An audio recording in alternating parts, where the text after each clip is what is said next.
Pendant mon séjour à l'hôpital, mes parents ont vendu ma bague de fiançailles de 15 000 $ pour payer la fête de rêve de mon frère. Quand je suis rentré à la maison, maman a ricané, « Grâce à ta bague, ton frère a enfin eu ce qu'il méritait. » J'ai ri et elle a demandé, « Qu'est-ce qui est si drôle ?» Son sourire était sur le point de disparaître à jamais. 3 mois plus tôt, ma vie ressemblait à un conte de fées devenu réalité. Mark venait de me demander en mariage au vignoble Kendall Jackson dans la Napa Valley, l'endroit où nous avions eu notre premier vrai rendez-vous il y a 3 ans. Il avait mis un genou à terre juste au moment où le soleil se couchait sur les rangées interminables de vignes et avait sorti une bague qui m'avait littéralement coupé le souffle. Ce n'était pas n'importe quelle bague. C'était la bague de fiançailles art déco de sa grand-mère datant de 1928, transmise par 3 générations de sa famille. La pierre centrale était un diamant de 3 carats entouré de saphirs plus petits dans une monture en platine qui avait été entretenue avec amour pendant près d'un siècle. Lorsque nous l'avions fait estimer pour l'assurance, les yeux du bijoutier s'étaient écarquillés. 15 000 $, avait-il dit, bien que pour Mark et moi, sa valeur sentimentale fut inestimable. Je m'appelle Angelica, j'ai 28 ans et je travaille comme infirmière pédiatrique à l'hôpital pour enfants de Sacramento depuis 6 ans. Ce n'était pas le travail le mieux payé, mais voir des enfants malades aller mieux et faire partie de leur parcours de guérison remplissait mon âme d'une manière que l'argent ne pourrait jamais égaler. Mark était architecte dans un cabinet prestigieux du centre-ville, concevant des bâtiments durables qui façonneraient l'horizon de notre ville pour des générations. Nous étions ce couple dont tout le monde disait qu'il était fait l'un pour l'autre. Et pour une fois, j'y croyais vraiment. Ma famille, en apparence, semblait assez typique de la banlieue de Sacramento. Mes parents, Jennifer et Robert, étaient mariés depuis 32 ans. Papa travaillait comme cadre intermédiaire dans une entreprise de logistique. Et maman était réceptionniste à temps partiel dans un cabinet dentaire. Ensuite, il y avait Tyler, mon frère cadet de 25 ans, que mes parents appelaient encore leur petit garçon bien qu'il soit un homme adulte mesurant 1,88 m. Si vous aviez demandé à quelqu'un qui nous connaissait, ils auraient probablement dit que Tyler était la star de la famille. Il avait été le quarterback du lycée, le roi du bal, le gamin dont tout le monde attendait de grandes choses. J'avais été la calme, la responsable, celle qui faisait ses devoirs sans qu'on le lui demande et ne manquait jamais le couvre-feu.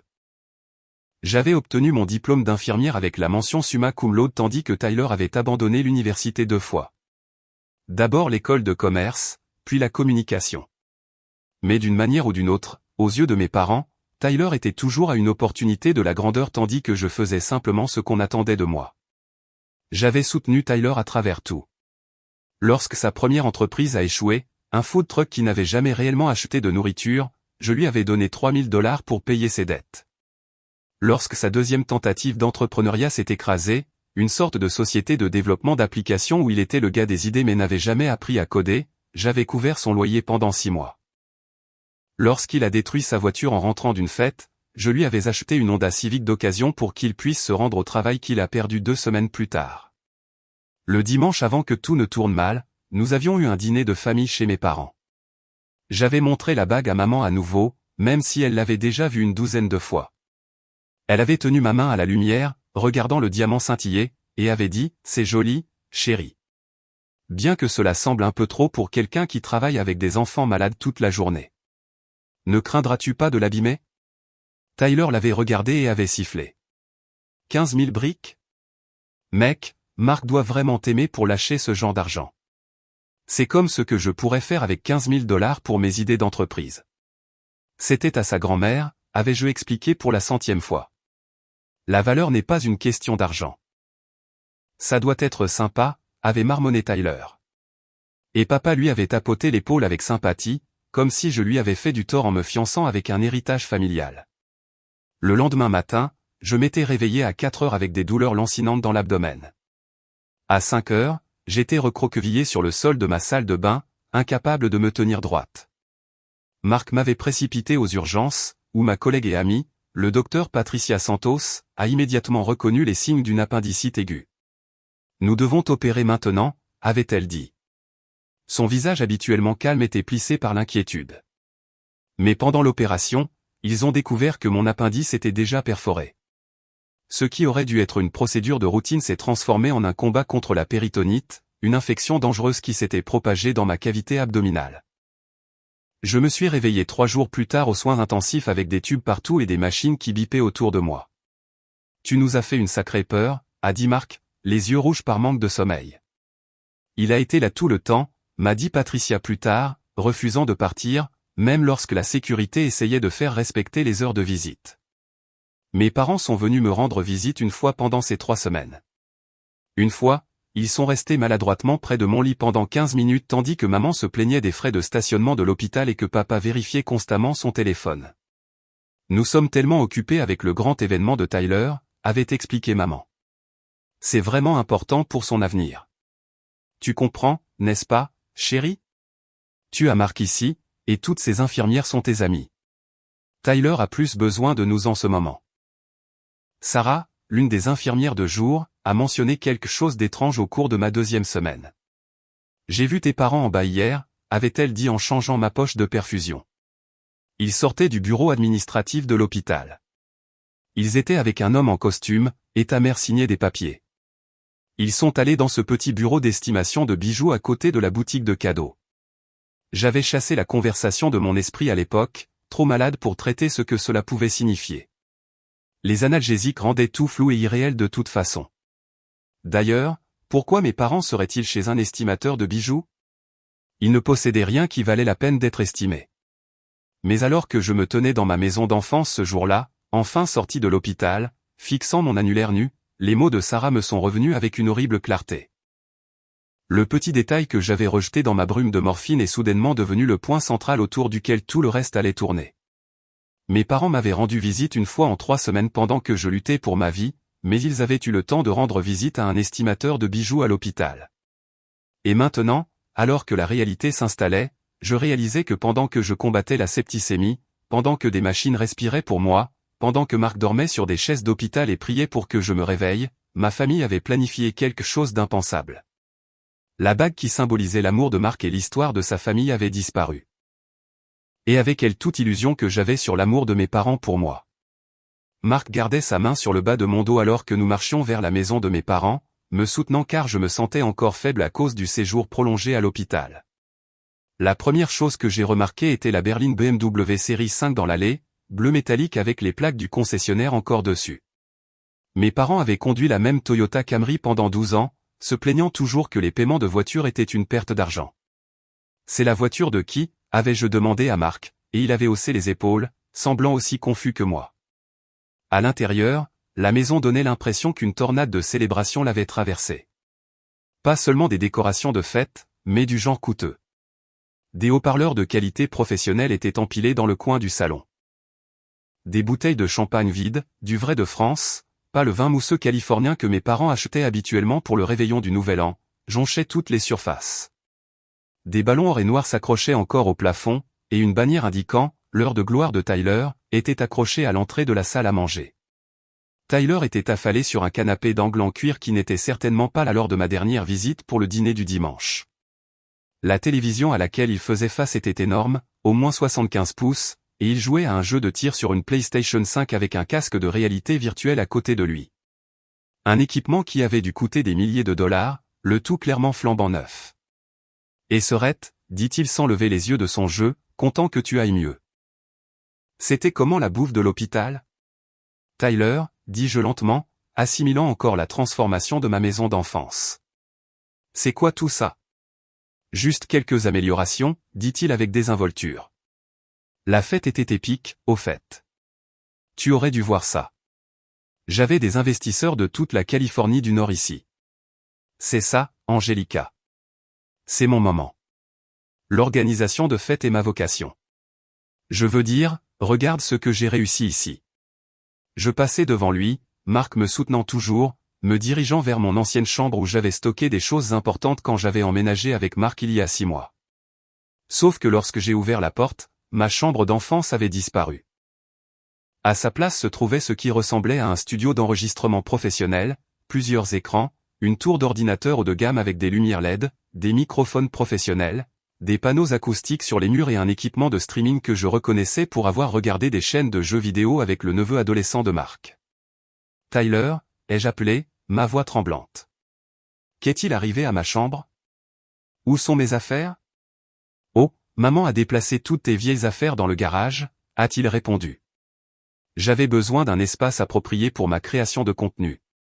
Cela fait partie du modèle économique. L'organisation de fêtes et l'influence sur les réseaux sociaux vont de pair de nos jours. Ma boîte à bijoux, la boîte à bijoux de ma grand-mère qu'elle m'avait donnée pour mes 16 ans, où j'avais soigneusement placé la bague de la grand-mère de Marc avant de partir pour l'hôpital. J'avais pensé qu'elle serait plus en sécurité ici que dans notre appartement pendant que je me faisais opérer. Marc avait proposé de la garder dans son coffre-fort, mais j'avais insisté sur le fait que tout irait bien. Après tout, c'était la maison de mes parents. Cela aurait dû être l'endroit le plus sûr au monde. J'ai pratiquement couru vers le garage, Marc se dépêchant derrière moi. Des boîtes étaient empilées au petit bonheur la chance, beaucoup d'entre elles endommagées par l'eau pour avoir été placées directement sur le sol en béton. Je les ai fouillées, trouvant mes annuaires de lycée, mes manuels d'école d'infirmière, des albums photos, mais pas de boîte à bijoux. Maman, ai-je appelé en retournant dans la maison où elle était apparue de la cuisine, portant ce qui ressemblait à une nouvelle robe de créateur. Où est ma boîte à bijoux? Celle en bois de grand-mère? Elle agita la main d'un air dédaigneux. Oh, ce vieux truc. Nous avons dû consolider certains articles, chérie. Ta bague va bien, cependant. Nous en avons pris grand soin. Qu'est-ce que tu veux dire par tu en as pris grand soin? Mon cœur commençait à battre d'une manière qui n'avait rien à voir avec ma récente opération. Où est-elle? Maman échangea un regard avec papa, qui venait d'arriver de l'arrière-cour où il admirait ce qui semblait être un nouveau barbecue de qualité professionnelle. Eh bien, dit maman, étirant le mot comme si elle s'apprêtait à expliquer quelque chose à un enfant. La fête d'investissement de Tyler était une occasion unique dans une vie. Il avait besoin de montrer à ses partenaires potentiels qu'il pouvait créer quelque chose de spectaculaire, quelque chose digne de leur investissement. L'organisateur de fête qu'il voulait embaucher voulait $20 000 d'avance, ce qui était ridicule. Alors Tyler a décidé de l'organiser lui-même pour montrer ses compétences. Mais cela nécessitait quand même de l'argent, a ajouté papa. Comme si tout cela était parfaitement raisonnable. Lieu, traiteur, divertissement, décoration. On ne peut pas faire bonne impression avec des trucs bon marché. Nous avons utilisé ta bague comme garantie, a dit maman. Et pendant un moment, j'ai pensé que j'avais peut-être mal entendu. Peut-être que les médicaments affectaient encore mon audition. Vous avez utilisé ma bague de fiançailles comme garantie, répétai-je lentement. Eh bien, en fait, intervint Tyler depuis le canapé. Ils l'ont vendue. Le prêteur sur gage ne voulait pas la prendre en garantie pour le montant total dont nous avions besoin. La pièce a commencé à tourner. La main de Marc s'est resserrée sur mon épaule, et je pouvais sentir la tension émaner de lui. Vous avez vendu ma bague de fiançailles? Ma voix n'était plus qu'un murmure. Ma bague de fiançailles de $15 000. Un héritage familial. Vous l'avez vendue pendant que j'étais aux soins intensifs. Ne sois pas si dramatique, dit maman en levant les yeux au ciel. Tu étais prise en charge par les meilleurs médecins. Que étions-nous censés faire? Rester assis à ton chevet et rater l'opportunité de Tyler? De plus, grâce à ta bague, ton frère a enfin eu ce qu'il méritait. Sa fête a fait parler tout Sacramento. 3 investisseurs potentiels ont montré un intérêt sérieux. Combien a coûté la fête? Marc parla pour la première fois, sa voix dangereusement calme. Tyler s'assit, mettant enfin son jeu en pause. Environ $30 000 tout compris. Mais il faut dépenser de l'argent pour gagner de l'argent, n'est-ce pas? La bague a couvert la moitié. Et maman et papa ont trouvé le reste. Trouver le reste comment? Demandai-je, bien que j'eusse déjà peur de la réponse. Ton fonds d'urgence, dit papa d'un ton neutre. Nous sommes toujours co-signataires sur ce compte depuis tes 17 ans. Nous avions l'intention de nous retirer, mais c'est une bonne chose que nous ne l'ayons pas fait, n'est-ce pas? C'était vraiment une urgence. Mon fonds d'urgence. $10 000 que j'avais économisé sur 6 ans pour exactement ce qui venait de m'arriver. Une urgence médicale. De l'argent qui était censé couvrir les dépenses si je ne pouvais pas travailler, ce qui serait le cas pendant au moins un autre mois, selon le docteur Santos. Et les 5 000 autres? La mâchoire de Marc était serrée si fort que je pouvais voir le muscle tressaillir. Crédit, dit maman avec légèreté. Au nom d'Angelica, son crédit est tellement meilleur que le nôtre, et nous le rembourserons dès que l'entreprise de Tyler décollera. Je m'effondrai dans la chaise la plus proche, qui se trouvait être une nouvelle chaise de jeu ergonomique qui coûtait probablement plus cher que mon loyer mensuel. Il m'avait volé. Pendant que je luttais contre la septicémie, pendant que des machines respiraient pour moi, ma famille m'avait systématiquement dépouillé. Les investisseurs, ai-je réussi à demander, ces partenaires potentiels sérieux. Qui étaient-ils? Tyler eut la grâce de paraître légèrement mal à l'aise. Eh bien, ils y réfléchissent encore. Jim de mon équipe de football du lycée est vraiment intéressé. Il a de l'argent de l'entreprise de construction de son père. Et Mike et Steve ont dit qu'ils y penseraient certainement une fois qu'ils verraient un plan d'affaires. Tes amis du lycée, dis-je platement. Tu as organisé une fête à 30 000 $ pour tes amis du lycée. Juste à ce moment-là, la porte d'entrée s'est ouverte et une jeune femme que je n'avais jamais vue auparavant est entrée. Elle était blonde, au début de la vingtaine, portant ce qui ressemblait à des milliers de dollars de vêtements de créateur, et j'ai remarqué avec un sentiment de nausée le collier de perles de ma grand-mère autour de son cou. Bébé, dit-elle à Tyler, je vais au centre commercial. Je peux emprunter ta voiture? Bien sûr, Britney, dit Tyler en lui lançant les clés de ce que je supposais maintenant être la nouvelle BMW. Prends la BM. Sois juste de retour pour le dîner. Brittany s'approcha et embrassa Tyler. Et c'est là que j'ai vu la broche sur sa veste. La broche émeraude de ma grand-tante, celle qu'elle avait apportée d'Irlande en 1946, celle qu'elle m'avait donnée avant de mourir avec des instructions explicites pour qu'elle reste dans la famille. C'est ma broche, dis-je en me levant malgré la douleur dans mon abdomen. Ce sont mes bijoux. Britney parut confuse. Non, Tyler me les a donnés. Il a dit que c'était des pièces de famille qu'il avait héritées de sa grand-mère. Notre grand-mère est toujours en vie, dis-je. Et ceux-ci m'ont été donnés par notre grand-tante. J'ai le testament qui me nomme spécifiquement. Bébé? Britney regarda Tyler avec de grands yeux. Tu as dit que ta grand-mère était morte l'année dernière et t'avais laissé ça parce que tu étais son préféré. Le visage de Tyler devint rouge. C'est compliqué, Brit. Des histoires de famille. Ne t'inquiète pas, ce n'est pas compliqué, dis-je, ma voix s'élevant. Vous m'avez volé. Vous m'avez tous volé alors que j'étais littéralement sur mon lit de mort potentiel. Ma bague, mes économies, mon crédit, et maintenant mes bijoux hérités. Ne sois pas si égoïste, dit maman sèchement. Ces perles sont plus jolies sur quelqu'un qui va réellement dans des endroits où les gens les verront. Quand est-ce que tu t'habilles chic? Tu portes des blouses d'hôpital tous les jours. J'ai regardé chacun de leurs visages. Ma mère irritée que je fasse une scène. Mon père vérifiant son téléphone comme si cela l'ennuyait. Tyler, agacé que son temps de jeu et de petit ami soit interrompu. Et Britney réalisant lentement qu'elle portait des bijoux volés. Ce n'était pas une famille qui avait pris une décision désespérée dans un moment de crise. C'était calculé, délibéré et cruel. Ils avaient planifié cela, l'avaient exécuté alors que j'étais au plus vulnérable, et maintenant ils étaient en colère contre moi parce que je n'étais pas reconnaissante. La trahison coupait plus profondément que n'importe quelle incision chirurgicale. Mark était déjà au téléphone avec son avocat avant même que nous atteignions la voiture. Je pouvais l'entendre parler d'un ton bref et furieux alors que je me tenais dans l'allée de mes parents, digérant encore tout ce qui venait de se passer. Brittany avait rapidement retiré mes bijoux et me les avait rendus, marmonnant des excuses avant de courir pratiquement vers la BMW et de s'éloigner à toute vitesse. Le regard de dégoût qu'elle avait lancé à Tyler suggérait que leur relation ne survivrait pas à la journée. « Rentre ici tout de suite », ordonna maman depuis l'embrasure de la porte. « Tu fais une scène devant les voisins. » Je me suis retourné pour lui faire face, et pour la première fois en 28 ans, je n'ai pas ressenti le besoin automatique d'obéir. « Je fais une scène ? Vous avez volé votre fille pendant qu'elle était aux soins intensifs et c'est moi qui fais une scène ? Nous n'avons rien volé, dit papa, rejoignant maman dans l'embrasure de la porte. Nous sommes une famille. La famille partage les ressources. Tu as été égoïste toute ta vie, accumulant de l'argent pendant que ton frère luttait. Accumulant ? J'ai ri, mais il n'y avait aucun humour là-dedans. J'ai donné à Tyler plus de 20 000 $ au cours des 5 dernières années.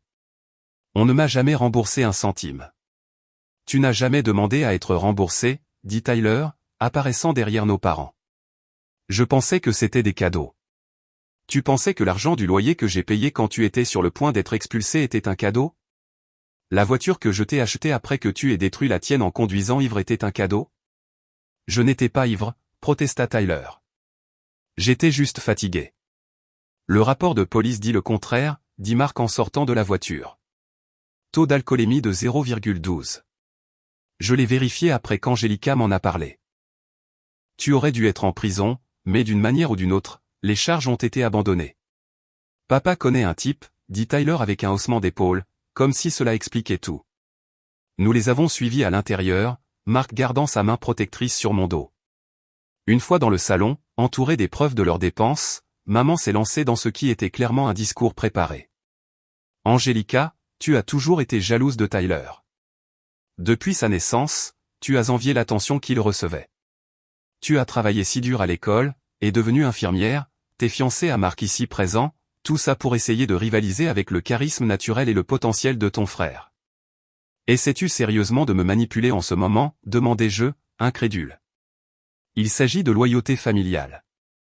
Tyler avait besoin de cette fête pour lancer son entreprise. Tu avais une bague que tu ne portais même jamais assise dans une boîte. C'était du gaspillage. J'étais à l'hôpital, dis-je lentement. Je ne la portais pas parce que je me faisais opérer. Pendant 3 semaines, cependant, intervint papa. Allez, Angelica. Tu en profitais pour attirer l'attention. L'appendicite ne prend pas 3 semaines pour s'en remettre. Mon appendice s'est rompu, dis-je entre mes dents serrées. J'ai eu une péritonite. J'aurais pu mourir. Les médecins exagèrent toujours, dit Tyler, s'installant à nouveau dans le nouveau canapé, tout comme les infirmières le font. Sans vouloir te vexer, Sœurette, mais tu fais toujours sonner ton travail comme bien plus important qu'il ne l'est. Tu donnes des médicaments aux enfants et tu prends des températures. Ce n'est pas sorcier. Avant que je puisse répondre, Mark s'avança. Je viens de parler avec mon avocat. Ce que vous avez fait est une fraude, un vol et une usurpation d'identité avec la carte de crédit. Nous portons plainte. La pièce devint silencieuse un instant. Puis maman a ri. Tu vas faire arrêter la famille de ta fiancée? De quoi ça aura l'air à votre mariage? Oh, attends. Vous ne pouvez pas avoir de mariage sans bague, n'est-ce pas? À propos de cette bague, dit Mark, et je vis un sourire jouer au coin de sa bouche. Combien en avez-vous tiré? Un 5000, dit papa fièrement.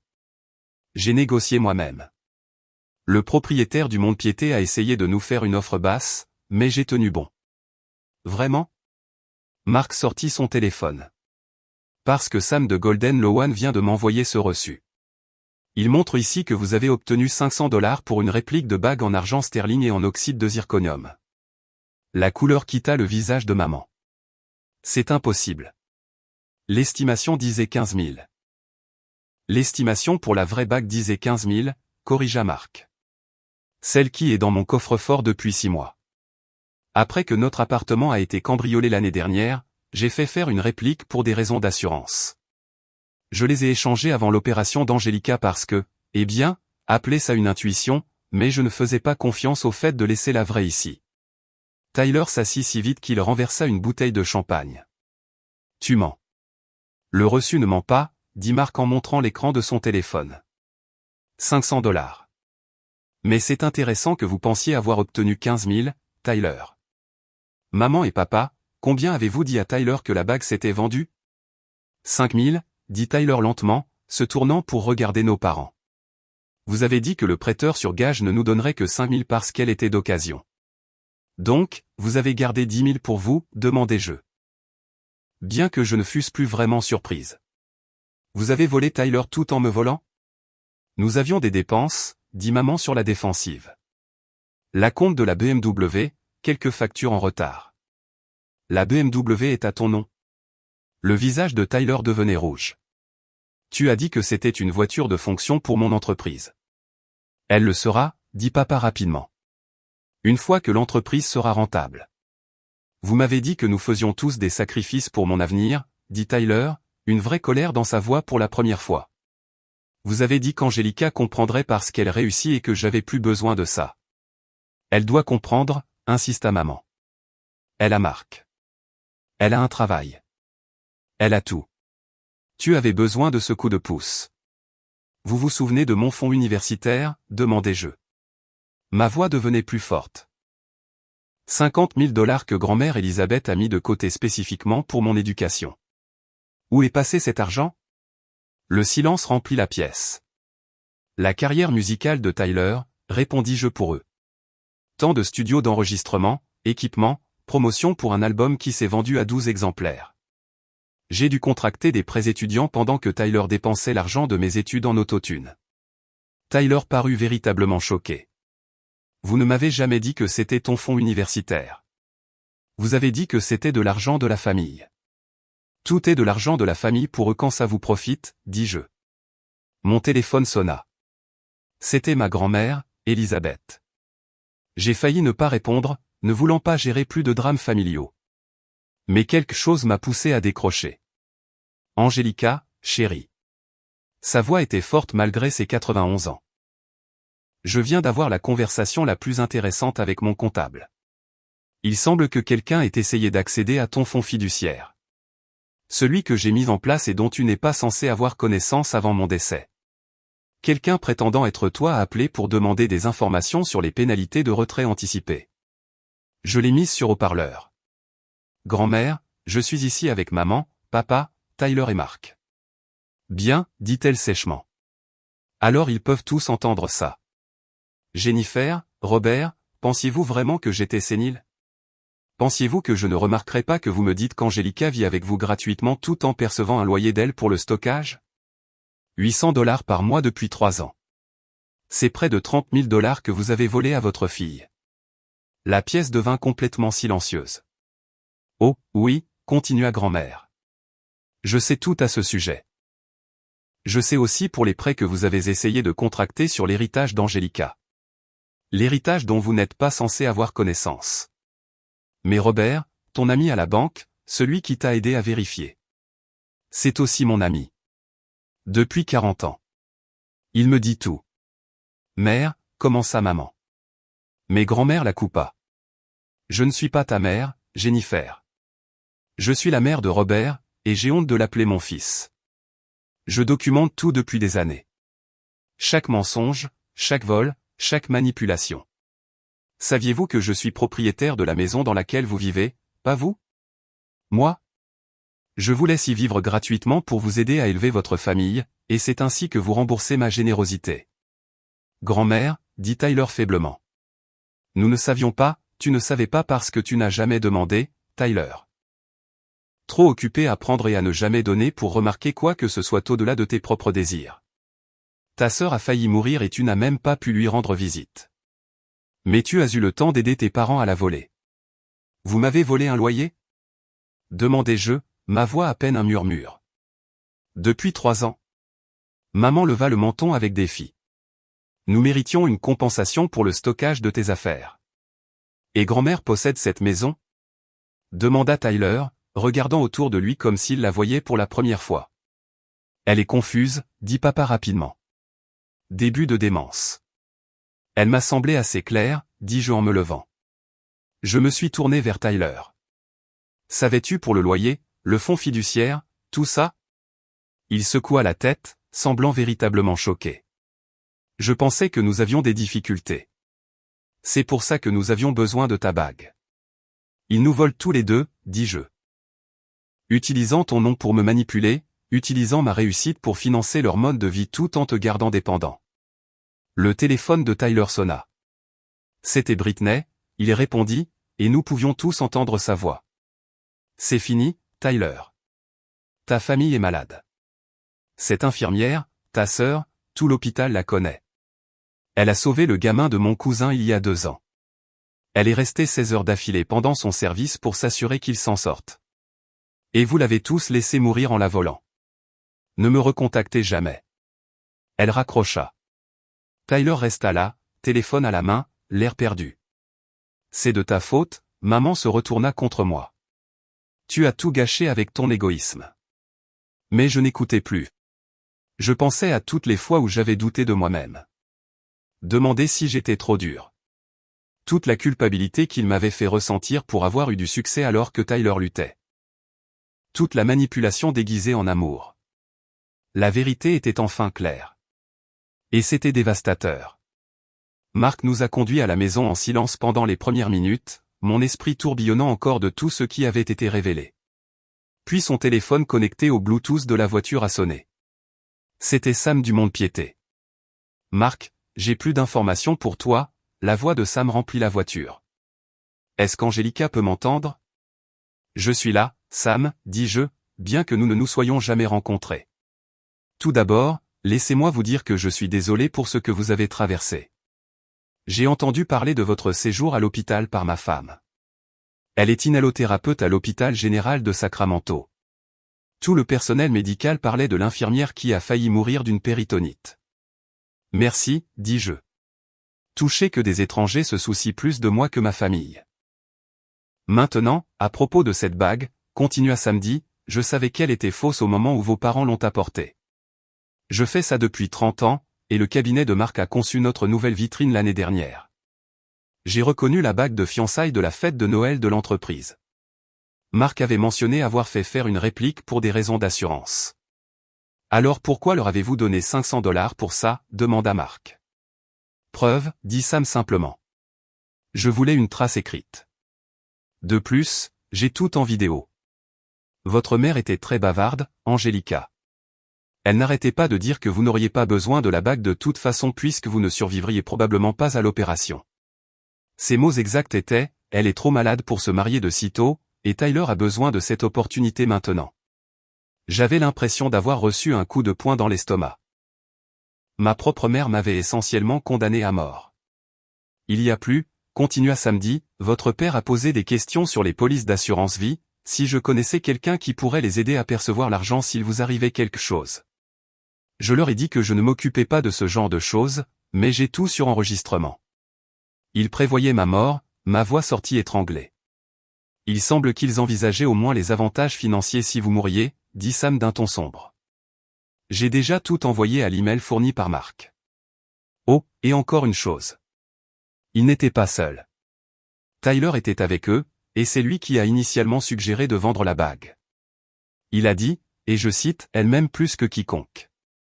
Elle voudrait que j'aie cette chance, même si cela signifiait vendre sa stupide bague. Marc remercia Sam et mit fin à l'appel. Nous avons conduit en silence pendant un autre moment avant que je ne commence à rire.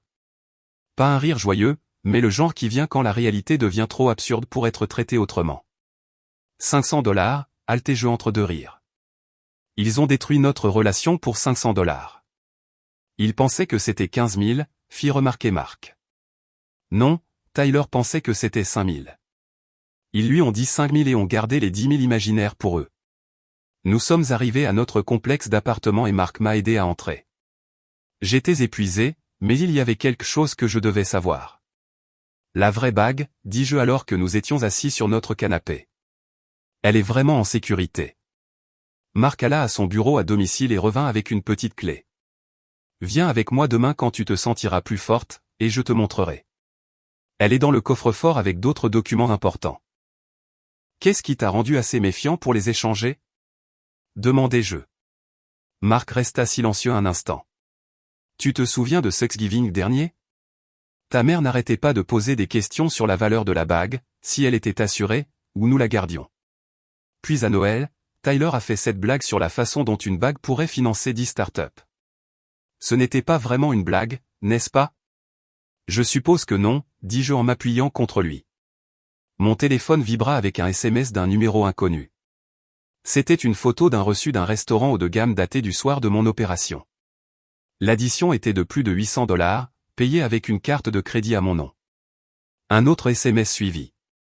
Celui-ci, un reçu d'une location de voiture de luxe, également à mon nom, daté du lendemain de mon entrée aux soins intensifs.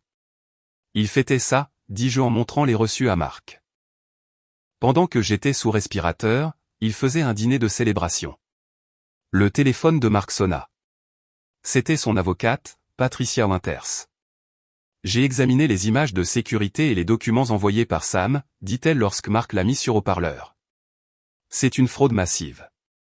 Les cartes de crédit seules placent cela dans le territoire des crimes graves. La falsification, l'usurpation d'identité, la conspiration en vue de commettre une fraude. Vos parents risquent une peine de prison sérieuse s'ils sont reconnus coupables. Et Tyler, demandai-je. C'est plus compliqué. Il était clairement impliqué, mais il semble que vos parents les manipulaient aussi. Le fait qu'ils aient menti sur le montant obtenu pour la bague montre qu'ils l'escroquaient également. Un bon procureur pourrait lui proposer un accord pour témoigner contre eux. Je ne veux pas que Tyler aille en prison, dis-je, me surprenant moi-même. Il a été assisté toute sa vie. Il n'a jamais appris les conséquences. Nous pourrons discuter des accords de plaidoyer plus tard, dit Patricia. Pour l'instant, j'ai besoin que vous rassembliez tous vos documents financiers. Après qu'elle eut raccroché, j'ouvris mon ordinateur portable pour vérifier mon rapport de solvabilité. Ce que j'ai trouvé m'a glacé le sang. Il y avait cette carte de crédit à mon nom que je ne reconnaissais pas, tout au plafond. Dette totale, 43 000 $. Il y avait aussi 2 prêts personnels, l'un de 15 000 et l'autre de 10 000 $. 68 000 $, murmurai-je. Ils m'ont endetté de 68 000 $. Marc regarda par-dessus mon épaule l'écran. Quand ces comptes ont-ils été ouverts? J'ai vérifié les dates. Le premier a été ouvert il y a 3 ans, juste au moment où j'ai commencé à leur payer un loyer pour le stockage. Le plus récent a été ouvert le jour de mon entrée à l'hôpital. Mon téléphone sonna. C'était Tyler. Ne raccroche pas, dit-il rapidement. Je suis dans ma voiture. J'ai quitté la maison. Je dois te dire quelque chose. Quoi, demandai-je, trop fatigué pour me battre davantage. Il n'y avait pas d'investisseur. La fête n'était pas pour les affaires. C'était pour payer mes dettes. Je dois de l'argent à des gens malveillants.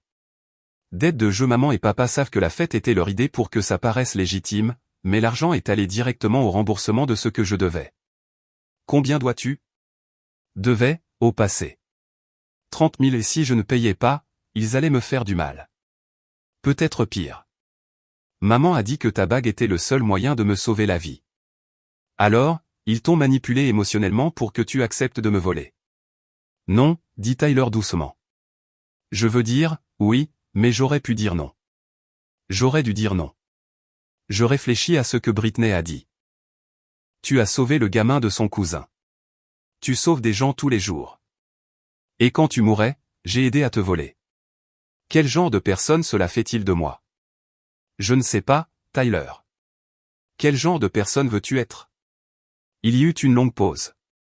Pas celle-là. Angelica, il y a plus. La maison. Grand-mère a raison. Elle la possède. J'ai vu les documents. Maman et papa prévoient de falsifier sa signature pour la transférer à leur nom. Ils ont un ami avocat qui a dit qu'il pouvait antidater les documents. Il prévoit de prétendre qu'elle est atteinte de démence. Tyler, c'est de la maltraitance envers une personne âgée. C'est un territoire de crime fédéral grave. Je sais. Je vais à la police demain. J'ai des copies de tout. Des documents, des enregistrements que j'ai fait d'eux en train d'en discuter. J'ai commencé à les enregistrer il y a un mois quand j'ai réalisé que quelque chose clochait vraiment. Pourquoi m'aider maintenant? Demandai-je. Parce que pour la première fois de ma vie, je vois clair. Ils ne t'ont pas seulement volé, Angelica. Ils ont volé mon avenir aussi. Chaque fois qu'ils m'ont renfloué, ils m'ont rendu plus faible. J'ai 25 ans et je ne peux même pas faire un CV parce que je n'ai jamais rien accompli. Tu étais mourante et ma plus grande préoccupation était une fête. Ce n'est pas qui je veux être. Où vas-tu aller? Demandai-je. Chez les parents de Marc, dit-il, me surprenant. Je les ai appelés. Ta future belle-mère est assez incroyable. Elle a dit, quiconque veut changer mérite une chance. Elle a un ami qui dirige une entreprise de construction qui me donnera un travail. Un vrai travail. En commençant au bas de l'échelle. Tyler, commençai-je, mais il me coupa. Je vais te rembourser chaque centime. Ça prendra des années, mais je vais le faire. Et je vais témoigner contre maman et papa. Ils doivent faire face aux conséquences, et moi aussi. Il raccrocha, nous laissant Marc et moi nous regarder. Mon téléphone vibra avec un email de Patricia Winters. L'objet indiquait « Urgent. Vérifiez vos polices d'assurance vie ». Je l'ouvris avec des doigts tremblants. Patricia avait fait des recherches. Il y avait 3 polices d'assurance vie sur moi dont je n'étais pas au courant, chacune d'une valeur de 500 000 $. Les bénéficiaires, Jennifer et Robert, avec Tyler comme secondaire, ils payaient les primes avec l'argent de mon loyer. 1,5 million de dollars qu'il collecterait si je mourais. Il prévoyait ma mort, dis-je, la réalité s'imposant enfin. Marc me serra contre lui. Mais tu ne le hais pas. Tu es là. Tu es vivante. Et nous allons leur faire payer tout ce qu'ils ont fait. La bague, dis-je soudainement. Pourquoi l'as-tu vraiment échangée? Marc resta silencieux un instant. Ta grand-mère m'a appelé 2 jours avant ton opération. Elle m'a parlé des polices d'assurance. Elle suivait une activité inhabituelle sur ton crédit depuis des mois. Elle soupçonnait que quelque chose pourrait arriver si jamais tu étais vulnérable. Elle m'a demandé de te protéger, toi et la bague. Grand-mère savait. Elle sait depuis des années qui sont vraiment tes parents. Elle documente tout, attendant le bon moment pour te protéger. Elle a des enquêteurs, des avocats, des comptables. Ta grand-mère n'est pas seulement à l'aise, Angelica. Elle vaut environ 18 millions de dollars grâce au brevet de ton grand-père. Je pensais à ma douce grand-mère dans sa chambre modeste de la résidence assistée, jouant aux cartes avec les autres résidents, ne donnant jamais aucune indication de richesse. Elle les a joués, réalisais-je, les laissant penser qu'elle est une vieille femme impuissante tout en documentant leurs crimes. Ta grand-mère est une force de la nature, convint Marc. Et elle t'aime plus que tout. Alors que j'étais assise là, entourée de preuves de la trahison de ma famille, tenant les bijoux de ma grand-mère que Britney avait rendus, avec mon fiancé à mes côtés et mon frère choisissant enfin de faire la bonne chose, j'ai réalisé quelque chose de profond. La fausse bague avait révélé tout ce qui était faux dans ma vie. Et en perdant ce que je pensais être réel, je trouvais ce qu'il était vraiment. Le lendemain matin, bien que me sentant encore faible après ma convalescence, j'étais assise dans le bureau de Patricia Winters, l'avocate de Marc. C'était une femme redoutable dans la cinquantaine, avec des yeux vifs et un esprit encore plus vif. Des documents étaient étalés sur sa table de conférence, peignant le tableau d'une fraude systématique remontant à des années. C'est plus gros que ce que nous pensions initialement, dit Patricia en ajustant ses lunettes. J'ai fait appel à un détective privé, James Mitchell, spécialisé dans la fraude financière. James, un homme dans la quarantaine aux cheveux prématurément gris, sortit une tablette. Mademoiselle Angelica, ce que j'ai découvert va au-delà du simple vol. Vos parents mènent ce qui équivaut à une escroquerie à long terme avec vous comme cible principale. Il fit défiler des documents sur sa tablette, les projetant sur un écran. Commençons par les cartes de crédit. La première a été ouverte quand vous aviez 25 ans, juste après avoir obtenu votre poste d'infirmière. Ils ont utilisé un formulaire de changement d'adresse pour rediriger ce courrier spécifique vers une boîte postale. Chaque carte depuis lors a suivi le même modèle. Mais ne les verrai-je pas sur mon rapport de solvabilité? Demandai-je. Vous le feriez si vous regardiez le rapport complet. Ils surveillent quand vous vérifiez votre crédit et gèlent temporairement les comptes frauduleux pour qu'ils n'apparaissent pas. L'ami de votre père à la banque a aidé à cela. Marc serra ma main alors que James continuait. Maintenant, à propos des dettes de jeu, Tyler ne mentait pas sur le fait de devoir 30 000, mais il ne disait pas toute la vérité non plus. Les dettes étaient réelles, mais elles provenaient de jeux d'argent en ligne utilisant des comptes à votre nom. Vos parents les ont créés, ont donné les mots de passe à Tyler et l'ont laissé accumuler des dettes qui vous incombent légalement. Donc, même le jeu était une fraude. J'eus la nausée. Chaque partie de cela. Mais c'est là que ça devient intéressant. La fête, elle a coûté 30 000, mais regardez ses factures. Il afficha des reçus à l'écran. L'entreprise de traiteur appartient au cousin de votre mère. Le service de DJ est enregistré au nom du frère de votre père. La location de la salle est allée à une société de gestion immobilière dans laquelle vos parents ont des parts. Ils se sont essentiellement payés eux-mêmes. Patricia se pencha en avant. Ils blanchissaient l'argent volé via des entreprises familiales, le rendant légitime tout en le gardant dans la famille. Et la BMW? Demandai-je. James sourit sinistrement. Loué, pas acheté à votre nom, bien sûr. Les paiements de location sont de 8 cents par mois. Exactement ce qu'ils vous collectent en frais de stockage. Vous payez littéralement pour la voiture qu'ils conduisent. La porte s'ouvrit et ma grand-mère entra, se déplaçant lentement mais avec dignité. Derrière elle se trouvait un homme âgé distingué dans un costume coûteux. « Grand-mère » dis-je en me levant pour l'aider à s'asseoir. « Assieds-toi, chérie. Tu es encore en convalescence. » Elle se tourna vers les autres. « Voici Harold Morrison, mon avocat depuis 40 ans. Harold ouvrit sa mallette et sortit un dossier épais. Elisabeth se prépare à ce moment depuis un certain temps. Nous avons des preuves documentées de maltraitance financière envers les personnes âgées remontant à 15 ans. Il étala document après document. Vos parents réclament Elisabeth comme personne à charge sur leurs impôts alors qu'elle déclare les siens. Ils perçoivent des paiements d'invalidité en son nom qu'elle n'a jamais demandé. Ils facturent à Medicare des services de santé à domicile qui n'ont jamais été fournis. La fraude contre le gouvernement à elle seule vaut plusieurs centaines de milliers de dollars. Plusieurs centaines de milliers? Répétai-je stupéfaite. Votre grand-mère les a laissés creuser leur propre tombe, dit Harold avec un léger sourire. Chaque crime documenté, chaque preuve préservée. Elle voulait vous protéger, mais elle devait attendre que vous soyez prête à voir la vérité. Grand-mère tendit la main et prit la mienne.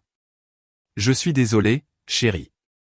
J'ai voulu te le dire tant de fois, mais tu les aimais. Tu gardais l'espoir qu'ils changent. Je devais attendre que tu sois prête à accepter qui ils sont vraiment.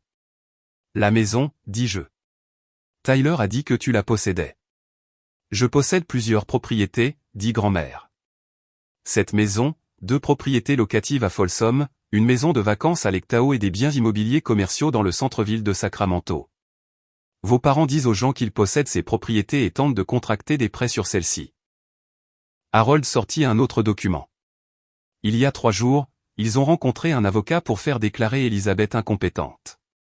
Ils ont créé de faux dossiers médicaux, falsifié des signatures de médecins et même payé un acteur pour se faire passer pour un psychiatre pour une consultation vidéo. C'est un complot en vue de commettre une maltraitance envers une personne âgée, dit Patricia, prenant des notes rapidement. Avec les accusations de fraude fédérale liées à la facturation de Medicare, il risque 20 ans minimum. Tyler entra alors, l'air hagard, mais déterminé. Il était suivi de 2 agents du FBI. Ce sont les agents Sarah Coleman et David Park, dit Tyler. Je suis allé les voir ce matin avec tout ce que j'avais.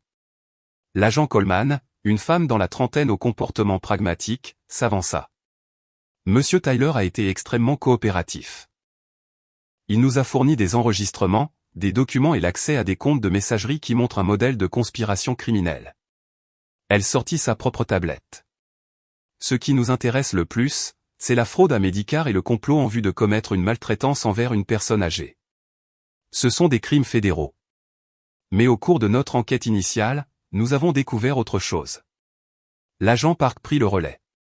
Votre père détourne des fonds de son entreprise depuis 7 ans. De petites sommes au début, mais augmentant avec le temps. Vol total d'environ 540 000 $. 500, je ne pus même pas finir la phrase. Il utilise sa position pour approuver des factures frauduleuses de sociétés écrans qu'il contrôle, poursuivit l'agent Park. Les mêmes sociétés écrans qu'ils ont utilisées pour la fête de Tyler. Votre mère reçoit des paiements en tant que consultante pour des services jamais rendus. Tyler prit la parole, la voix rauque. Je ne savais pas pour le détournement de fonds jusqu'à hier. Quand je les ai confrontés à propos de la vente de la fausse bague, papa s'est saoulé et a commencé à se vanter de son intelligence, de la façon dont il mettait de l'argent de côté depuis des années pour le moment où il pourrait enfin se débarrasser de toi et de grand-mère et vivre la vie qu'il méritait. Se débarrasser de nous? Demandai-je, mon sang se glaçant. Le visage de l'agent Coleman était sombre. Nous avons trouvé des recherches sur l'ordinateur de votre père pour des surdoses accidentelles, des poisons indétectables et comment faire passer des décès pour naturels. Le tout datant de la semaine précédant votre opération. La pièce devint complètement silencieuse. Même Patricia, qui avait probablement tout vu dans sa carrière, parut choquée. Il prévoyait de nous tuer, murmurai-je. Nous ne pouvons pas prouver l'intention de commettre un meurtre, dit prudemment l'agent Coleman. Mais combiné aux polices d'assurance vie et au moment des recherches, c'est profondément inquiétant. Grand-mère prit la parole, la voix calme. Je fais très attention à ce que je mange et bois quand ils sont là. Je fais tester ma nourriture régulièrement. Oui, je suis paranoïaque et apparemment à juste titre, ajouta Harold. Nous avons également découvert qu'il ajoutait de petites quantités de somnifères au thé d'Elisabeth lors de leur visite. Pas assez pour causer de graves dommages, mais assez pour la faire paraître confuse et désorientée. Nous avons les sachets de thé qu'ils lui ont apportés. Testés par un laboratoire. C'est une tentative de meurtre, dit Patricia platement. Ou au moins une agression avec intention de nuire. L'agent Park acquiesça. Nous sommes d'accord. Avec la coopération de M. Tyler et les preuves que nous avons rassemblées, nous en avons assez pour les arrêter aujourd'hui. Tyler me regarda, les larmes aux yeux. Je sais que désolé ne suffit pas. Je sais que je ne pourrai jamais réparer ça. Mais quand ils ont commencé à parler de faire du mal à grand-mère, de la façon dont elle avait eu une belle vie, j'ai su que je devais agir. Je suis peut-être faible et égoïste, mais je ne suis pas un meurtrier. Tu ne vas pas être inculpé ? Lui demandai-je. L'agent Coleman secoua la tête. Il a accepté une coopération totale, y compris de porter un micro pour la dernière conversation avec vos parents. Il a également accepté de payer une restitution complète pour toute fraude dont il a personnellement bénéficié. Compte tenu de son implication réelle limitée et de sa coopération, le procureur est prêt à lui proposer une probation avec service communautaire. 1500 heures de service communautaire, ajouta Tyler. Et je dois trouver un emploi et tout rembourser. Les parents de Mark m'ont déjà fait embaucher dans l'entreprise de construction de leur ami. Je commence lundi. Il y a encore une chose, dit James, le détective privé. La situation de la bague ? Vos parents n'ont pas seulement essayé de vendre votre bague.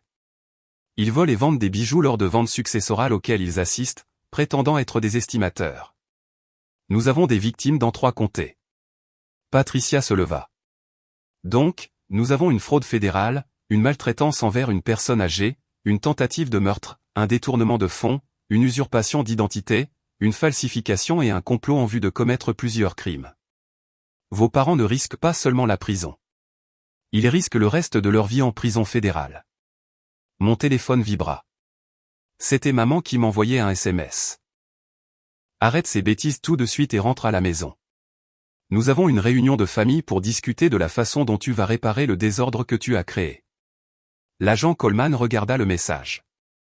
Parfait. Nous espérions qu'il nous contacterait. Tyler, es-tu prêt ? Tyler acquiesça et l'agent Park l'équipa d'un minuscule appareil d'enregistrement. Va à la réunion, ordonna l'agent Coleman. Laisse-les parler.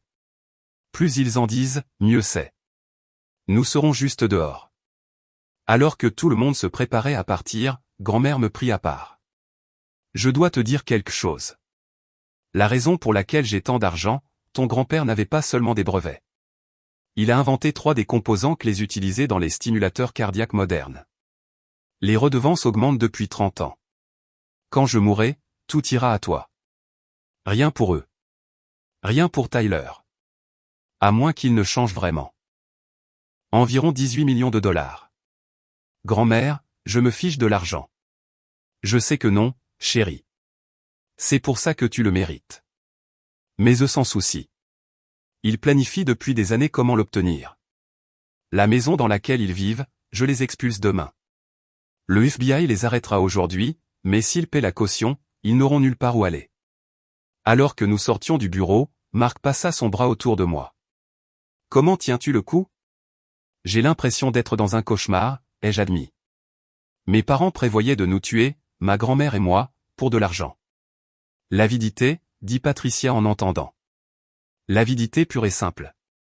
Elle commence petit et grandit jusqu'à ce qu'ils se convainquent qu'ils méritent ce que vous avez. Tyler était déjà dans sa voiture, prêt à conduire jusqu'à la maison. Les agents du FBI étaient dans des véhicules banalisés. Patricia, Mark et moi attendrions au bureau local du FBI pour regarder le flux du micro de Tyler. Angelica, dit Tyler par la fenêtre de sa voiture, quoi qu'il arrive là-dedans, je veux que tu saches que tu as été la seule vraie famille que j'ai jamais eue. Tu m'aimais vraiment. Ils m'ont juste utilisé. Je vais passer le reste de ma vie à essayer d'être quelqu'un digne d'être ton frère. Alors qu'il s'éloignait, suivi discrètement par des agents fédéraux, je pensais à la famille. Le sang vous rend parents, mais cela ne fait pas de vous une famille. La famille est une question de choix, de choisir de s'aimer et de se protéger mutuellement. Mes parents avaient fait leur choix. Maintenant, ils allaient faire face aux conséquences. Nous étions assis dans une petite salle de visionnage au bureau local du FBI, regardant plusieurs écrans montrant différents angles de caméra cachés que les agents avaient installés. Le micro de Tyler était très clair alors qu'il entrait dans la maison de mes parents. Enfin, la voix de maman sortit des haut-parleurs. Au moins un de nos enfants a encore du bon sens. Où est ta sœur ? Elle ne vient pas, dit Tyler. Elle en a fini avec vous. Ne sois pas ridicule, dit papa. Elle est juste dramatique. Une fois qu'elle se sera calmée, elle réalisera qu'elle est égoïste. À l'écran, nous pouvions voir mes parents dans leur salon, entourés de leurs gains mal acquis. Maman portait de nouveaux vêtements de créateur et des bijoux que je ne reconnaissais pas. Papa se servait un verre d'une bouteille de scotch qui coûtait probablement plus cher que le loyer de la plupart des gens. Nous devons discuter du contrôle des dégâts, dit maman, s'installant dans le nouveau canapé en cuir. Ta sœur a impliqué un avocat, faisant des menaces. Nous devons présenter un front uni. Front uni pourquoi? Demanda Tyler. Pour protéger cette famille, dit papa fermement. Ta sœur essaie de détruire tout ce que nous avons construit. Qu'avez-vous construit exactement? Demanda Tyler. Cette maison appartient à grand-mère. Les voitures sont au nom d'Angelica. Tout ici a été acheté avec de l'argent volé. Le visage de maman s'assombrit. Volé? Nous sommes ses parents. Nous lui avons donné la vie. Tout ce qu'elle a est grâce à nous. Nous ne faisons que collecter ce qu'on nous doit. Du pourquoi? Pour l'avoir élevée, dit papa comme si c'était évident. Sais-tu combien coûte l'éducation d'un enfant? Elle nous doit au moins 500 000 $ pour son éducation. L'agent Coleman, assise à côté de moi, secoua la tête. Ce n'est pas comme ça que fonctionne la parentalité. À l'écran, Tyler faisait les 100 pas, et moi? Est-ce que je vous dois aussi? Ne sois pas bête, dit maman. Tu es différent. Tu as du potentiel. Angelica a toujours été juste ordinaire. Une petite fille ennuyeuse qui est devenue une adulte ennuyeuse. Pas de personnalité, pas de charme, rien de spécial à son sujet. Je sentis la main de Marc se resserrer sur la mienne, sa colère palpable. Mais elle sauve des vies, dit Tyler doucement. Pas Paris. Et alors? Des milliers d'infirmières font la même chose tous les jours. Ce n'est pas spécial. Toi, Tyler, tu es destiné à la grandeur. Une fois que nous aurons mis la main sur l'argent de ta grand-mère, nous pourrons vraiment investir dans ton avenir. L'argent de grand-mère, répéta Tyler. Comment comptez-vous obtenir cela? Maman sourit et c'était effrayant. Ta grand-mère vieillit, elle est confuse. Elle montre des signes de démence. Nous avons tout documenté. Bientôt nous aurons une procuration, et alors nous pourrons nous assurer que ses actifs sont correctement gérés. Tu veux dire voler? Dit Tyler platement. Nous protégeons les actifs familiaux. Cet argent aurait dû être le nôtre de toute façon. Ta grand-mère a été égoïste, accumulant la richesse pendant que nous luttions. Luttions? Vous gagnez ensemble 120 000 par an. Ce n'est pas suffisant, dit maman, sa voix s'élevant. Sais-tu ce que Jennifer Martinez de mon club de lecture a? Son mari gagne 3 fois ce que fait ton père. Elle a une maison à Granite Bay, une maison de vacances, un bateau. Sais-tu à quel point c'est humiliant? Donc, vous avez volé votre fille parce que vous étiez jaloux de Jennifer Martinez. Nous avons emprunté aux ressources familiales, corrigea papa. Et en parlant d'Angelica, nous devons discuter de ce qui se passera si elle ne renonce pas à ses bêtises d'avocat. Maman se pencha en avant d'un air conspirateur. Elle est encore faible de son opération. Des complications peuvent survenir pendant la convalescence. Parfois, les gens ne suivent pas correctement leurs instructions de médication. Ils prennent trop d'analgésiques. Mon sang se glaça. L'agent Coleman était déjà sur sa radio pour préparer les équipes de renfort. Qu'est-ce que tu dis? Demanda Tyler, sa voix à peine stable. Je dis que les accidents arrivent, dit maman avec désinvolture. Surtout aux personnes qui sont déjà affaiblies. Et avec ses antécédents d'infection grave, qui remettrait en question si elle avait une rechute? Vous parlez de la tuer, dit Tyler platement. Nous parlons de possibilités, de conséquences naturelles. Elle a fait le choix de se retourner contre la famille. Les choix ont des conséquences. Comme les choix de grand-mère, insista Tyler. Le visage de papa s'assombrit. Ta grand-mère aurait dû mourir il y a des années. Elle a 91 ans pour l'amour de Dieu. Elle est égoïste, s'accroche, nous privant de cet argent. Nous avons été patients, ajouta maman. Le thé que nous lui apportons l'aide à dormir. Finalement, elle dormira un peu trop profondément. Ces choses arrivent avec les personnes âgées. Vous l'avez empoisonnée, dit Tyler. L'aidant à se reposer, corrigea maman. Mais si elle a besoin de plus d'aide, eh bien, nous sommes sa famille. Nous veillerons à ce qu'elle soit à l'aise dans ces derniers jours. L'agent Coleman se leva. C'est assez. Nous avons un complot en vue de commettre un meurtre. Intervenez. À l'écran, Tyler se leva. J'ai besoin d'air. Où vas-tu? Demanda papa. Juste dehors. C'est beaucoup à digérer. Tu as intérêt à le digérer, pas vrai? Appela maman après lui. Tu es soit avec nous, soit contre nous, Tyler. Et tu as vu ce qui arrive aux membres de la famille qui sont contre nous. Tyler sortit et en quelques secondes, des agents du FBI envahirent la maison. Nous pouvions entendre les cris sur le micro. FBI, mandat de perquisition. À terre. Le cri de maman était perçant. Qu'est-ce que c'est? Tyler. Tyler, qu'as-tu fait? Jennifer Roberts. Robert Roberts. Vous êtes en état d'arrestation pour complot en vue de commettre un meurtre, maltraitance envers une personne âgée, fraude, détournement de fonds et multiples autres accusations fédérales. C'est une erreur, criait papa. Nous voulons un avocat. Tyler, espèce de petit traître. Tu es mort pour nous. J'étais déjà mort pour vous, la voix de Tyler passa clairement. La seule valeur que j'avais était comme arme contre Angelica. Vous n'avez jamais aimé aucun de nous deux. Vous n'aimiez que ce que vous pouviez nous prendre. Le flux coupa alors que les agents les emmenaient. L'agent Coleman se tourna vers moi. Nous en avons assez pour nous assurer qu'ils ne sortent jamais. Le complot en vue de commettre un meurtre à lui seul vaut 25 ans à perpétuité. Tyler apparut sur l'un des écrans, escorté par un agent, mais pas menotté. Il regarda directement une caméra, sachant que nous regardions. Angelica, si tu regardes, je pensais ce que j'ai dit. Ils sont morts pour moi. Tu es ma seule famille maintenant si tu veux bien de moi. Marc parla pour la première fois en 1 heure. Il a bien agi. Ça a demandé du courage. Patricia Winters se leva. Je vais commencer à déposer les poursuites civiles immédiatement. Nous récupérons chaque centime qu'ils ont volé. La maison sera restituée à votre grand-mère immédiatement. Tous les comptes frauduleux seront effacés de votre crédit. Grand-mère, qui avait observé tout cela tranquillement, parla enfin. Ils n'ont jamais été ma famille. Robert a cessé d'être mon fils le jour où il a choisi l'avidité plutôt que l'amour. Mais Tyler pourrait encore avoir une chance. Elle se tourna vers moi. Qu'en penses-tu, chérie? Peux-tu pardonner à ton frère? J'y réfléchis. Tyler avait participé au vol, mais il avait aussi été manipulé toute sa vie. Il avait été élevé pour croire qu'il avait droit à tout sans avoir reçu les outils pour gagner quoi que ce soit. Et quand cela comptait le plus, quand des vies étaient littéralement en jeu, il avait choisi de faire la bonne chose. Le pardon prendra du temps, dis-je finalement. Mais je suis prête à essayer. Il est prêt à changer, et c'est plus qu'ils ne l'ont jamais été.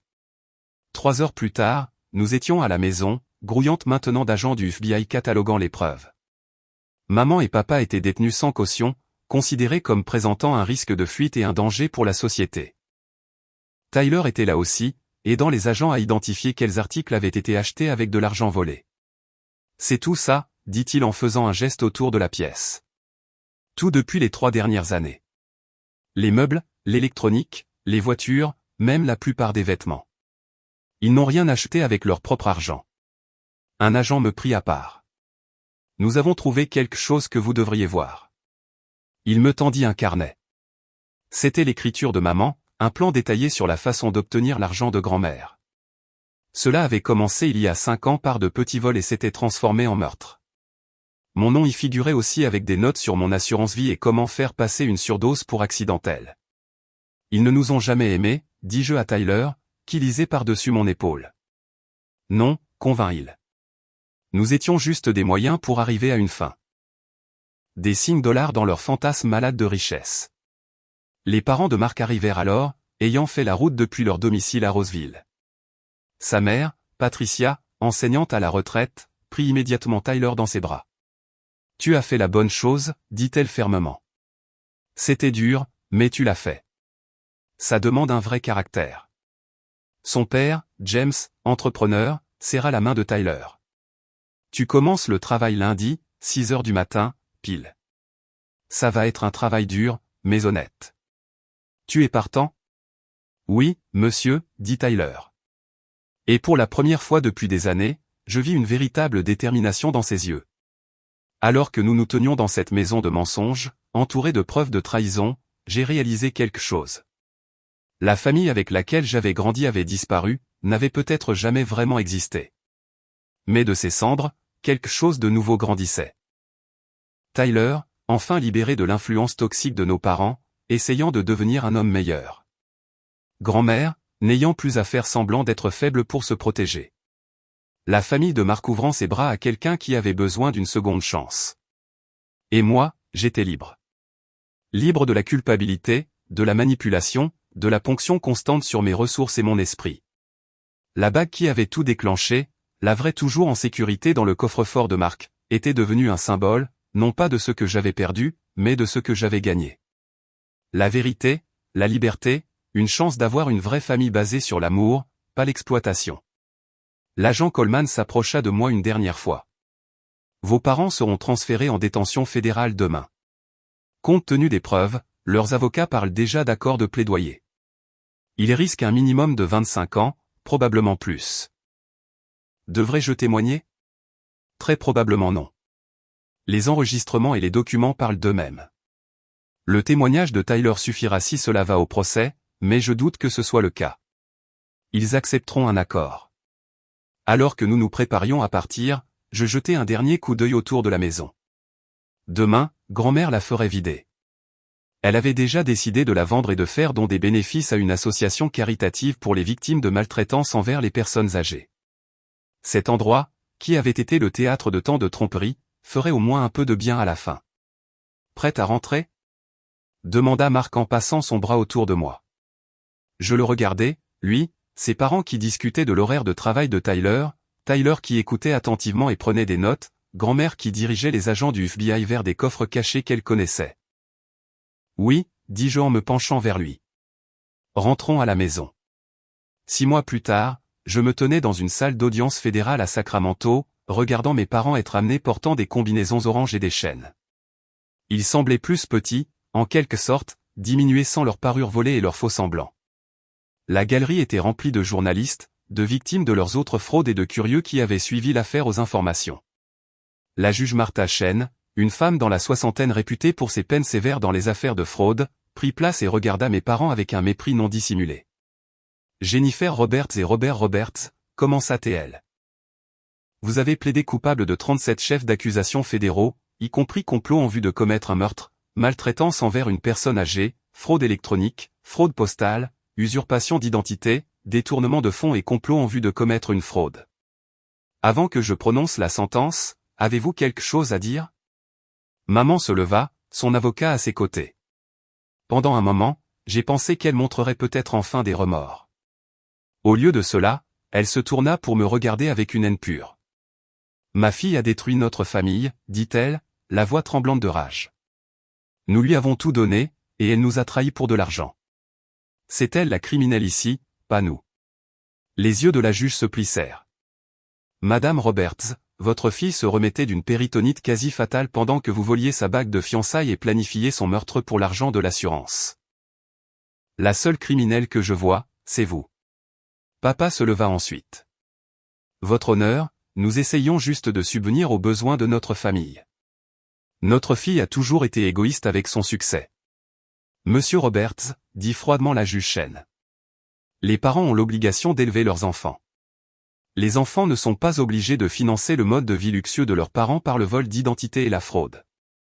Elle mélangea quelques papiers et continua. J'ai examiné les preuves, y compris les enregistrements de vous planifiant le meurtre de votre fille et de votre belle-mère pour un gain financier. En 20 ans sur le banc, j'ai rarement vu une trahison aussi complète des liens familiaux. Jennifer Roberts, je vous condamne à 32 ans de prison fédérale sans possibilité de libération conditionnelle. Robert Roberts, je vous condamne à 35 ans de prison fédérale sans possibilité de libération conditionnelle. De plus, il vous est ordonné de payer une restitution complète de 2,3 millions de dollars à vos victimes. Maman s'effondra sur sa chaise, sanglotant. Papa fixait juste droit devant lui, le visage vide. Ils furent emmenés sans regarder en arrière, et je savais que c'était la dernière fois que je les verrais. À l'extérieur du tribunal, Tyler attendait avec Mark et ses parents. Il avait l'air différent maintenant. 6 mois de travail honnête lui avaient donné du muscle et un bronzage. Plus important encore, il se comportait différemment avec une confiance méritée au lieu d'une fausse bravade. « Ça va ?» m'a-t-il demandé doucement. « Je suis libre, dis-je, et je le pensais. Nous le sommes tous les deux. » 3 semaines plus tard, nous avons célébré le mariage dans l'arrière-cour de grand-mère, la même maison où mes parents avaient vécu, mais n'avaient jamais possédé. Grand-mère l'avait donné à Mark et moi comme cadeau de mariage anticipé, disant qu'elle voulait nous voir heureux dedans tant qu'elle était encore en vie pour profiter de notre joie. L'arrière-cour avait été transformée avec des lumières scintillantes et des roses blanches. Ce n'était pas le mariage au vignoble que nous avions initialement prévu, mais c'était parfait, petit, intime, avec seulement les gens qui nous aimaient vraiment. Tyler se tenait comme l'un des garçons d'honneur de Mark, ayant mérité cette position grâce à 6 mois de changement constant. Il travaillait dans la construction, suivait une thérapie et avait même commencé un collège communautaire à temps partiel, payant ses propres frais. Il m'avait déjà remboursé $8 000 de ce qu'il me devait et insistait sur un plan de paiement pour le reste. Grand-mère m'a conduite jusqu'à l'hôtel, toujours forte à 91 ans, portant une belle robe lavande et le plus grand sourire que j'ai jamais vu sur son visage. « Ton grand-père serait si fier », chuchota-t-elle alors que nous marchions. « Tu as brisé le cycle, chérie. Tu t'es sauvé toi-même et ton frère. » Alors que Mark et moi échangions nos vœux, je portais la vraie bague, celle de sa grand-mère, récupérée dans le coffre-fort où elle avait été en sécurité tout le long. Mais à l'autre main, je portais une simple bague en silicone, celle que je m'étais achetée moi-même en reprenant le travail, un rappel que la valeur n'est pas dans le prix de quelque chose, mais dans ce qu'il représente. « Je promets, » dit Mark, sa voix forte et claire, « de rester à tes côtés à travers la maladie et la santé, à travers la prospérité et les épreuves, à travers les procès familiaux et les triomphes. »« Je promets, » répondis-je en le regardant dans les yeux, « de te faire confiance de tout mon cœur, de construire une famille avec toi basée sur l'amour et le respect, d'affronter tout ce qui arrive avec courage et grâce. » Lorsque nous nous sommes embrassés, la petite assemblée a éclaté en applaudissements. Même certains de mes collègues de l'hôpital étaient venus, y compris le docteur Santos, qui m'avait sauvé la vie lors de cette terrible infection. La réception était simple, mais belle. Pas de fête à $30 000. Pas d'essai d'impressionner qui que ce soit. Juste de la bonne nourriture, de la bonne musique et de bonnes personnes. Tyler a prononcé un discours qui a mis tout le monde en larmes. Il y a 6 mois, j'étais un parasite, a-t-il dit sans détour. Je vivais de la gentillesse de ma sœur tout en aidant nos parents à la volée. Angelica a failli mourir et ma plus grande préoccupation était une fête pour payer des dettes de jeu. Il fit une pause, se composant. Mais Angelica a fait quelque chose que nos parents n'ont jamais fait. Elle m'a donné une chance de changer. Pas le pardon. Je n'ai pas encore mérité ça, mais une chance. Les parents de Mark m'ont appris la valeur du travail honnête. Ma sœur m'a appris le sens du véritable amour. Il leva son verre. À Angelica et Mark, que votre mariage soit tout ce que notre famille n'a jamais été. Honnête, aimant et réel. Plus tard, au coucher du soleil, grand-mère me prit à part. J'ai quelque chose pour toi. Elle me tendit une enveloppe. À l'intérieur se trouvait un chèque de $500 000. Grand-mère, non. C'est trop. C'est exactement ce qu'il faut, dit-elle fermement. C'est le montant que tes parents ont essayé de collecter en assurance vie. Utilise-le pour bien commencer ta vie. Promets-moi juste que tu ne laisseras jamais personne te faire sentir coupable de l'avoir. Une année s'est écoulée depuis ce jour de mariage. Je suis de retour au travail à temps plein, promue infirmière pédiatrique en chef. Les enfants et les familles avec lesquelles je travaille ne connaissent pas mon histoire, mais ils savent que je me bats pour eux avec tout ce que j'ai. Tyler a son propre appartement maintenant, petit maisonnette. Il est toujours dans la construction, promu chef d'équipe, et suit des cours du soir en gestion d'entreprise. Il a remboursé $12 000 jusqu'à présent et m'envoie un SMS chaque mois lorsqu'il effectue un paiement. Pas pour des éloges, mais pour rendre des comptes. Mark et moi avons converti une pièce de la maison en pépinière. Pas parce que nous attendons encore un enfant, mais parce que nous espérons. Nous voulons construire la famille que nous n'avons jamais eue. Une famille basée sur l'amour inconditionnel et le soutien. Mes parents purgent leur peine dans des prisons fédérales séparées. Je ne leur rends pas visite. Je n'écris pas. Ils sont des étrangers pour moi maintenant. Des avertissements sur la façon dont l'avidité peut corrompre même les liens les plus fondamentaux. La fausse bague. Je l'ai gardée. Elle repose dans un tiroir, un rappel que parfois ce qui semble être la pire chose qui puisse vous arriver devient votre salut. Si mes parents avaient vendu la vraie bague, s'ils avaient obtenu l'argent qu'ils espéraient, la fraude aurait pu continuer pendant des années. Grand-mère aurait pu mourir de leur empoisonnement. J'aurais pu mourir d'une surdose mise en scène. Au lieu de cela, leur avidité les a exposés. Un bijou fantaisie à 500 $ a fait tomber tout leur château de cartes. Le faux a révélé le faux. Et en perdant ce que je pensais être réel, j'ai trouvé ce qui comptait vraiment. Tyler passe tous les dimanches pour le dîner. La semaine dernière, il a amené une petite amie, Sarah, une étudiante en soins infirmiers qu'il a rencontrée au collège communautaire. Elle est gentille, terre à accent grave terre et ne tolère aucun de ses anciens comportements. Quand il a commencé à exagérer sur son travail dans la construction, elle l'a immédiatement repris et il s'est excusé, se corrigeant. C'est un progrès. Penses-tu jamais à eux, m'a demandé Tyler récemment. Parfois, ai-je admis. Je pense à quel point la vie aurait pu être différente s'ils nous avaient simplement aimés pour qui nous étions au lieu de ce qu'ils pouvaient nous prendre. Mais alors nous ne serions pas qui nous sommes maintenant, a-t-il souligné. Tu ne serais pas aussi forte. Je n'aurais pas appris à être meilleur. Il avait raison. La trahison de nos parents, aussi douloureuse fut-elle, nous avait forcés tous les deux à grandir. Moi en quelqu'un qui connaît sa valeur et ne laissera personne la diminuer. Tyler en quelqu'un qui apprend à gagner sa place dans le monde. Grand-mère a 92 ans maintenant et est toujours aussi vive. Elle vient dîner 2 fois par semaine, joue aux cartes avec ses amis et écrit ses mémoires. Elle dit qu'elle veut que le monde sache qu'il n'est jamais trop tard pour s'opposer aux abus. Que l'âge ne signifie pas faiblesse. J'aurais pu les exposer il y a des années, m'a-t-elle dit. Mais j'attendais que tu sois prête. Tu devais le voir par toi-même. Devoir choisir ta propre liberté. Elle avait raison là-dessus aussi. Voir les preuves, les entendre planifier nos meurtres, les regarder ne montrer aucun remords même au tribunal. Je n'ai aucun doute. Ils n'ont jamais été mes parents d'aucune manière qui comptait. C'étaient des prédateurs qui partageaient par hasard l'ADN de leur proie. Mais de cette révélation est venue la libération. J'ai trouvé ma vraie famille en Marc. Dans ses parents qui ont accueilli Tyler sans hésitation, en grand-mère qui m'a protégé même quand je ne savais pas que j'avais besoin de protection. Et même en Tyler qui a choisi de changer quand le changement semblait impossible. La bague qui a tout commencé, la bague de la grand-mère de Marc, est à mon doigt pendant que j'écris ceci, captant la lumière et projetant de minuscules arcs-en-ciel sur la page. Elle a survécu à une tentative de destruction tout comme j'ai survécu à la tentative de mes parents de me détruire. Elle vaut 15 000 $ selon une estimation, mais sa vraie valeur est incommensurable. Elle représente des générations d'amour, d'engagement, de choix de construire plutôt que de démolir. Mes parents ont vendu une fausse bague pour 500 $ et ont tout perdu. J'ai gardé la vraie bague et gagné une vie digne d'être vécue.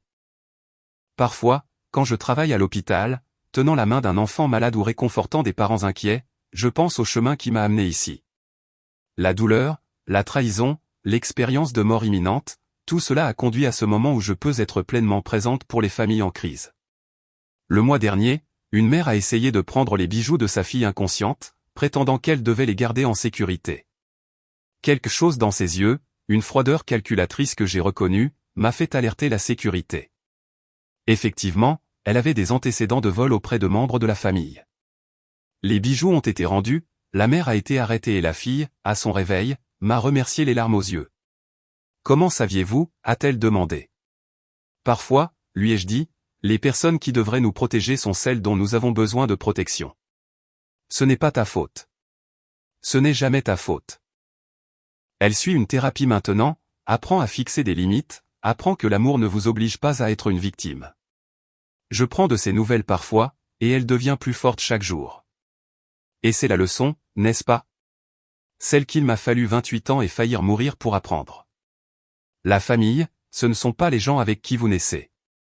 Ce sont les gens qui choisissent de vous aimer sans condition, qui célèbrent votre succès sans envie, qui vous soutiennent sans tenir les comptes. Mes parents tenaient les comptes de manière obsessionnelle. Chaque dollar dépensé pour mon éducation détaillé par rapport aux rendements futurs attendus. Tyler et moi n'étions pas des enfants pour eux. Nous étions des investissements. Et quand j'ai échoué à fournir des rendements adéquats, ils ont décidé de liquider. Mais la vraie famille ne fonctionne pas comme ça. Les parents de Mark ont accueilli Tyler non pas parce qu'ils attendaient quelque chose en retour, mais parce qu'il avait besoin d'aide.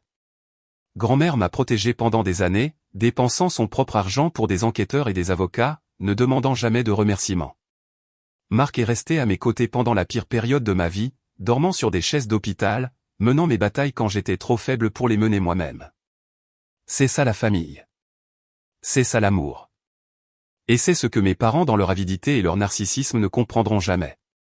Alors que je finis d'écrire ceci, Mark est dans la cuisine en train de préparer le dîner. Tyler vient d'envoyer un SMS disant qu'il a eu une augmentation et qu'il ajoute $100 supplémentaires au paiement de ce mois-ci. Grand-mère a appelé pour me rappeler notre partie de cartes demain. Ces moments simples de connexion et de soins quotidiens valent plus que n'importe quelle bague, n'importe quelle somme d'argent, n'importe quel faux étalage de richesse. Mes parents sont en prison. Leurs rêves de richesse volée se sont transformés en poussière. Tyler et moi sommes libres, construisant des vies de sens et d'authenticité. La fausse bague qu'ils ont vendue a révélé leur vraie nature. Et en perdant ce qui était faux, nous avons trouvé ce qui était réel. La bague à mon doigt capte à nouveau la lumière. Un rappel que ce qui est réel endure, ce qui est faux s'effondre. Et parfois, la pire chose qui vous arrive devient la clé de votre liberté. Parfois, un faux à $500 peut révéler des vérités valant plus que tout l'argent du monde. Alors voici ma question pour vous.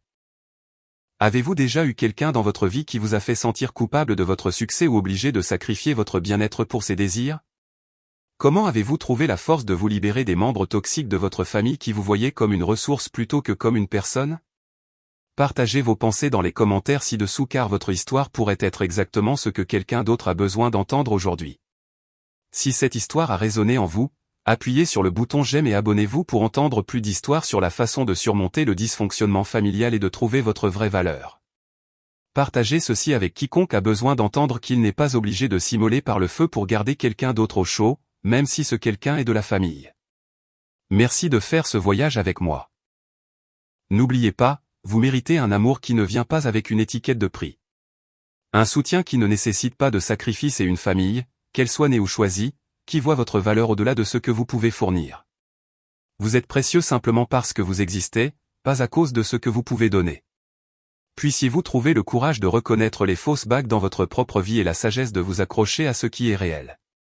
Jusqu'à la prochaine fois, restez fort, faites confiance à votre instinct et ne laissez jamais personne vous faire sentir coupable de vous protéger. Vous valez plus que n'importe quelle bague, vraie ou fausse.